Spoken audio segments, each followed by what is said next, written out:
Hello guys, welcome to my channel. Today we'll check how to install Git. First of all, check Git is available or not. For that we have to give the command git version. As Git is not available, so this message is showing over the terminal.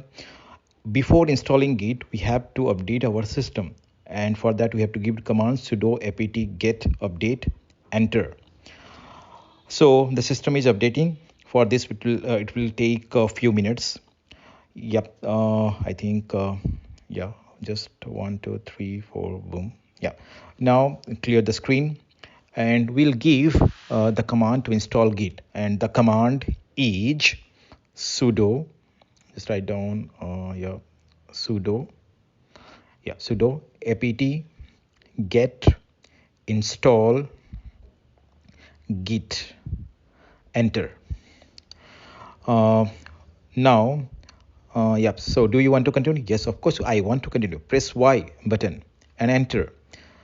It will take few minutes depending upon your system configurations or internet speed.